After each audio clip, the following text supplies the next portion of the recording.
Dobar dan, dragi gledatelji Vedran Badžun, realno borbama kanala. Danas ću malo zafilozofirat. Šta gledat? MMA ili boks ili ostale borilačke sportove? Pa pogledajte ovaj video, može. Pa evo ljudi moji, ja vam mogu odmah to reći da skratimo cijelu filozofiju MMA. Zašto? Pa evo gledali smo sad ovaj zadnji event u Rijadu, jeli? U Saudijskoj Arabiji uloženo nenormalno puno novaca. Sad zamislite koliko je svaki taj borac košta. Vrti se velika para, a zapravo tresla se planina, rodija se miš. Ništa. Znači od svih tih borbi je jedno dobar meč bija Bivol protiv onoga nekog Britanca, ne znam, Artur se zove, jel? Ali taj Artur nije pružio nikakav otpor, tako da je bio jednostran meč, nikakvo uzbuđenje, ali lipa tehnika, boksačka za gledat. Gdje je bilo nešto uzbuđenja je bio ovaj meč između Dubois i onaj Miller, jel se zove Jared Miller? Ja mislim da je, nisam ni siguran. Tu je bilo nešto kao ajde naprijed nazad, malo razmjena i tako. Međutim, to je jako škrto, jako nedovoljno da bi sad bilo nešto dobro. Ja uvijek sam volio gledati boks, uvijek sam volio taj boks kao vještinu. Dan danas ga volim, ne mogu reći, ali ide u krivom smjeru nekako. Ne možeš više privući ljude gledati. Evo ja sam se prisilio to gledati. I ja imam ESPN doma, onda pogledam te boksačke mečeve kad se bore oni Meksikanci, ovi Latinosi, to ludilo, tehnika je sve. Ali opet, iskreno, najiskrenije, ne može to prismrditi uzbuđenju kad gledaš jedan.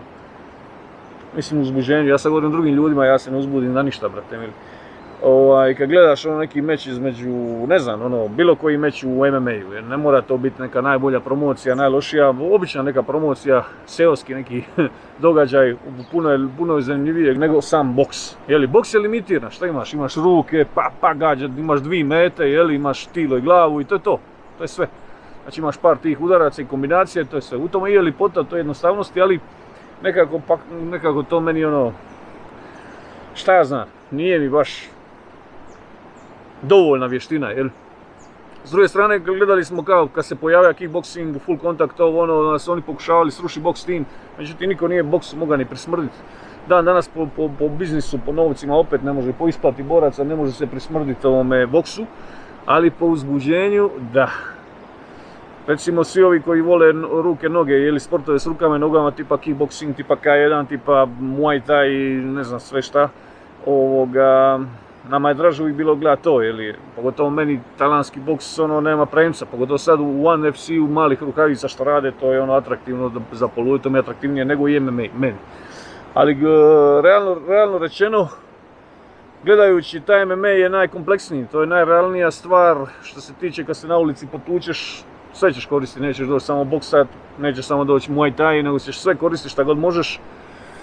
Plus, ako jednog dana dođe neki sport sa oružjem, onda će još biti atraktivnije i bolje, jer na ulici ako zgrabiš bilo šta imaš u dometu, više nema časti neke da će se ljudi tući, ko će pobijediti, nego ko će koga razbiti. Tako da ako se nađeš u nekom kafiću, skupit ćeš neko oružje što ti sa strane, ili nogu od stola, ili čašu, bocu, šta ja znam, nož, bilo šta. Znači to je opet najrealnija slika neke tuče, neke borbe, za preživljavanje, a to nam svima dolazi. Što se tiče MMA-a, bez oružja to je najrealnije nekako, nekoj uličnoj tuči, uličnoj borbi, jer kad se nađete u takvoj situaciji, prije ili poslije se padne napad, pa dođe do hrvanja, dođe do džije, dođe do svega, ili ko zna. Ko ne zna, onda je to opet neki grappling koji nema veze s grapplingom, ali ljudi pokušavaju jedan drugo zadaviti, nešto. To je nekako najrealnije s MMA-om, zato MMA ima tu lipotu. A s druge strane jako je raznovrstan. Znači moraš biti kompletan sad, pogotovo prije se to radilo stil protiv stila, sad više nije tako, sad moraš biti kompletan borac, iako neki poput Adesanje, poput Poatana, poput ne znam još kojeg borca, klasični kickboksači koji su sa tom jednostavnom vještinom došli do prvaka, jako brzo.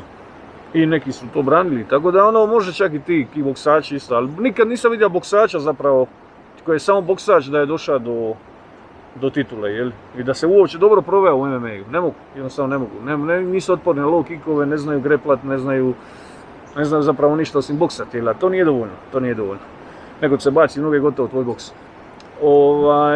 Tako da ono, sve skupa kad gledaš, budućnost borilačkog sporta trenutno je sadašnjost i budućnost, to je MMA. Hoće li on rasti još uvijek i financijski srušiti boks? Moguće, za sad to ne vidim. Boksački prvaci da bi nekako uspjeli ti menadžeri, svi ti vlasnici toga svega, da bi uspjeli oni konkurirati MMA-u, trebali bi organizirati češće mečeve prvaka, mečeve najbolje da se tuči između sebe, međutim u zadnje vrijeme vidimo da to se izbjegava, ono nevjerovatno, svak to izbjegava, to je show. Imao jedan Japanac, zove ga Monster, on je sad uspio ujediniti sve pojaseve, to se ono nije dogodilo ko zna kad. To je atraktivno gledat, njega je jako atraktivno gledat. Ako to ne budu počeli prakticirati, znači da se bore najbolji s najboljima, propašće im sve. Ja već gledam ljude koji su baš ono fanatični ljubitelji boksa, počeli su grintat, počeli su gledat MMA više nego boks. Mislim da je to neizbježno ako budu ovakvu politiku radili. S druge strane, MMA, ja nikad ne volim, ja volim reći realne stvari, ne volim ništa ono hajpat kao što je UFC na primjer. UFC radi puno, on je biznis, on je privatna kompanija, rade puno tih namištanja, pogodovanja određenim borcima koji imaju na Instagramu najviše pratitelja i te gluposti. To bi se njima isto moglo bi o glavu. Ima loše plaćanje, loše plaćaju, ne plaćaju dovoljno, zato svi ljudi hrle u boks. Evo, Nagano je otišao u boks, zaradio više nego sve one mečeve što radio u UFC-u. Znači opet je lova primat svakome normalnom, jeli? Borcu hoće sebi osigurati život, evo ja vidim evo Ferguson, brate mili, ja ne znam on ima dovoljno novaca ili nema, ili je lud jednostavno što se bori, ili je prisiljen zato što nije osigurao obitelj, znaš. To loše plaćanje u MMA-u, to mora isto prestati, jer tamo samo neke ekstremne zvijezde zarađuju dobre pare, a ovi ostali i nisu baš toliko. Kao odbiješ menadžera, kao odbiješ trening kamp, kao odbiješ te razne gubitke, ne ostaje tebi previše, jel? Tako da dok se ne počne bolje plaćat, mislim da će i oni stagnirat. I ono što je najluđe, recimo taj UFC što se nametnije kao najbolji, jeli ono, svi ono, UFC, što nije po meni uopće realno. On se počeo malo i bahatit, a bahaćenje uvijek završi loše. S druge strane, evo čujem da se taj ONE FC koji je recimo bio ono, po meni najbolji, ali recimo on je u svijetu nekako MMA-a bio na drugoj poziciji, jeli? Da se gasi navodno. Sad se to forsira u medijima, znaš, gasi se ONE FC. Mene baš zanima li to istina ili nije. Nadam se da nije zbog našeg Soldića, prije svega, drugo prije zbog Muay Thai, jer Muay Thai živi kroz ONE. Kaj sve i oni stagniraju, čak idu nizbrdo. Bellator se spoja sa PFL-om, to bi moglo uroditi dobro. Čujem da se tu neki Arapi umiješali sa financijama, tako da bi to moglo biti dobro, to bi moglo konkurirati, jer UFC mora imati konkurenciju. Ako nema konkurencije, on će se bahatiti i stagnirat će i radit će šta ga je volja, znaš. I to je loše za borce. Znači ako bude ima nekakvu konkurenciju koja bolje plaća, onda će oni morati digniti malo troškove. I to je to. Zapravo ja kao veliki ljubitelj Muay Thaija, prvenstveno, mogu reći da je MMA sadašnjost i budućnost i da ću uvijek radije pogledat MMA na priredbi u Dicmu i Dugopolju nego boks u Rijadu u milionskim svotama. To je surova realnost i to je tako. Eto.